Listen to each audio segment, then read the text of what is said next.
Assalamualaikum warahmatullahi wabarakatuh.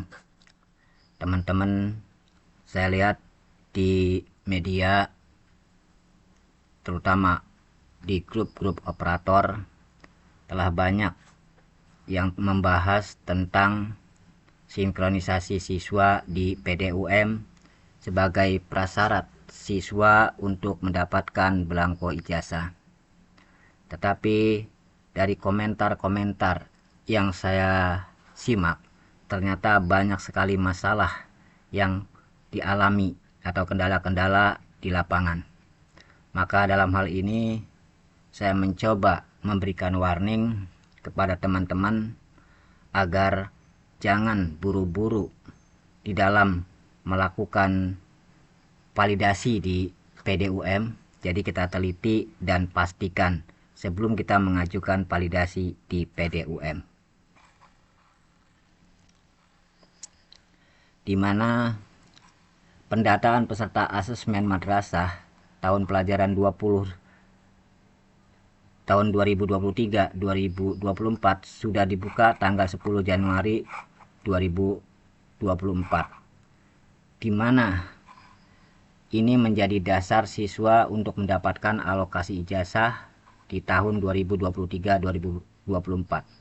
Tetapi pada kesempatan ini ternyata memiliki syarat-syarat yang berbeda seperti tahun sebelumnya, di mana syarat yang pertama adalah siswa sudah menyelesaikan distribusi belangko ijazah ke siswa untuk tahun ajaran sebelumnya. Artinya seluruh siswa yang ada di madrasah kita sudah menerima belangko ijazah. Yang kedua, semua alumni tahun ajaran sebelumnya sudah mendapat alokasi belangko ijazah. Artinya kita sebagai operator sudah menginput nomor seri ijazah, ya. Jadi kita sudah menginput nomor seri ijazah. Jadi semua siswa yang masuk di PDUM itu yang sudah mendapatkan belangko ijazah itu nomor serinya harus diinput. Sebab jika seandainya nomor seri ini tidak diinput, maka pada saat kita melakukan sinkronisasi, ya. Jadi pada saat kita melakukan sinkronisasi itu akan mengalami kendala. Seperti ini. Anda tidak dapat melakukan sinkron pendataan tahun ajaran ini karena masih terdapat 2 belangko ijazah tahun ajaran sebelumnya yang belum dialokasikan ke siswa. Artinya ada 2 siswa yang tidak terinput nomor serinya. Nah, hal ini bisa saja terjadi karena kesalahan operator sebelumnya. Bisa jadi karena memang siswa ini mungkin ganda pada saat masuk di PDUM sehingga salah satu siswa tidak mendapatkan belangko ijazah, sementara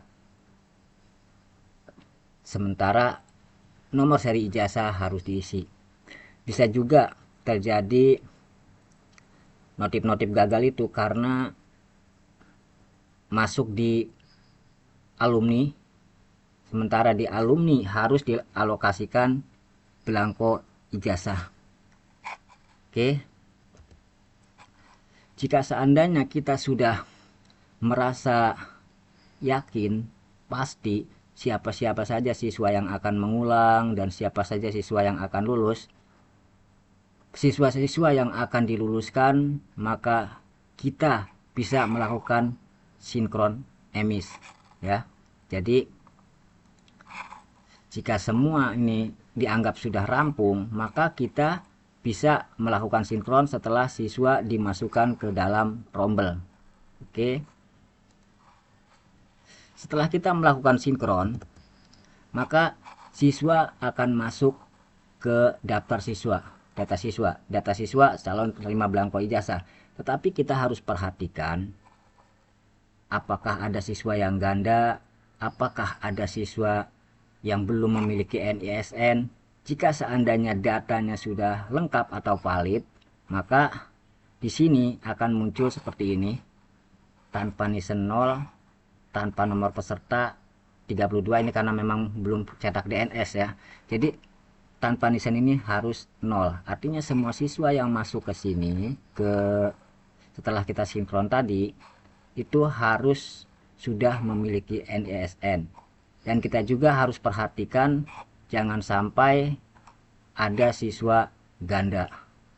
Sebab jika Anda terjadi siswa ganda masuk ke PDUM, akibatnya salah satu siswa tidak mendapatkan belangko ijazah yang kemudian di tahun berikutnya kita akan input seri ijazah, maka karena siswa tidak mendapatkan ijazah, maka sinkron akan gagal. Oke. Jika seandainya ternyata diperiksa ternyata ada yang salah, maka kita bisa melakukan hapus semua, ya, hapus semua, lalu kemudian kita lakukan sinkron ulang. Nah, oleh sebab itu di sini saya pesankan jangan buru-buru kita melakukan ajukan validasi. Oke. Jika seandainya sudah dianggap merasa benar lengkap, maka kita bisa melakukan ajukan validasi, ya. Tetapi seandainya ada siswa pada saat kita sudah mengajukan validasi ternyata ada siswa yang ingin mutasi keluar.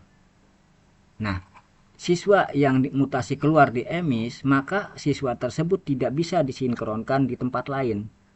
Jadi kita harus mengeluarkan dari PDUM.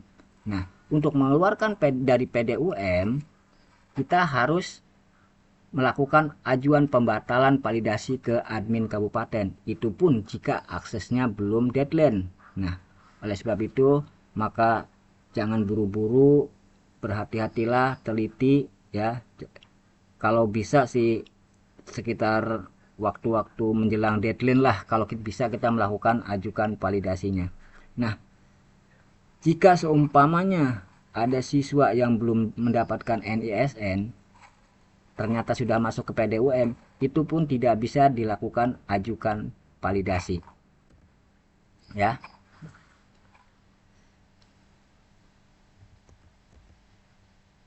Oke.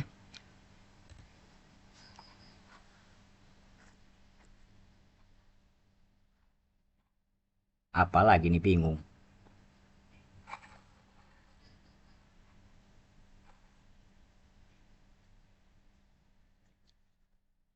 Jika seumpamanya pada saat kita melakukan ajukan validasi di sini tadi, nah, ajukan validasi ternyata tidak bisa karena ada satu siswa yang bermasalah umpamanya, maka sebaiknya siswa-siswa yang kita rencanakan tidak lulus atau siswa-siswa yang belum mempunyai NISN, kita keluarkan dulu dari rombel EMIS, ya. Kita keluarkan dari rombelnya, kita lihat detail, edit, kemudian kita keluarkan siswanya dari rombel, maka kita bisa lakukan sinkron ulang, ya. Jadi kita bisa lakukan sinkron ulang setelah dihapus, sehingga siswa-siswa yang berada di luar rombel itu tidak akan masuk ke PDUM. Nah, jadi daripada kita repotnya nanti pada saat sinkron pedum di tahun selanjutnya, lebih baik mulai dari sekarang siswa-siswa yang diperkirakan tidak lulus jangan sampai masuk ke PDUM. Jadi sebelum kita melakukan sinkron EMIS, keluarkan dulu siswanya dari rombel. Nah, lalu bagaimana jika kita ingin melakukan konfirmasi? Sementara pada saat kita melakukan konfirmasi, semua siswa harus masuk ke dalam rombel. Tidak masalah, yang penting kita sudah melakukan sinkron PDUM, jadi pada saat kita ingin melakukan konfirmasi di EMIS, kita masukkan lagi siswanya ke dalam rombel. Jadi untuk tahun yang akan datang, kita hanya tidak meluluskan di EMIS. Jadi tidak perlu kita tidak meluluskan di PDUM, karena sangat-sangat ribet sekali, ya. Oke. Nah, kepada teman-teman yang seumpamanya gagal di dalam melakukan ajukan validasi, ya, gagal mungkin karena ada nisen yang belum masuk atau mungkin ada siswa yang bermasalah, keluarkan dululah dari rombel supaya kita bisa mengajukan validasi. Kenapa? Karena jika seandainya kita belum mengajukan validasi, ternyata suatu ketika akan ada siswa tambahan. Kalau kita belum mengajukan validasi, siswa tambah siswa, ajukan siswa ini nanti tidak akan muncul, ya. Jadi ajukan siswa nanti, ajukan penambahan siswa yang belum masuk pedum ini tidak akan muncul jika kita tidak melakukan validasi. Nah, untuk menyelamatkan validasi, maka siswa-siswa yang kira-kira menghambat, seperti siswa yang belum mendapatkan NISN, gitu ya, itu keluarkan saja dulu dari rombel, kita lakukan sinkron emis, kemudian validasi. Menyusul saja yang belum mendapatkan NISN nanti bisa diajukan lewat ajukan siswa. Mungkin itu dulu warning yang bisa saya berikan, walaupun penyampaiannya belepotan, tetapi mudah-mudahan bisa dipahami. Dan saya akhiri saja, wassalamualaikum warahmatullahi wabarakatuh.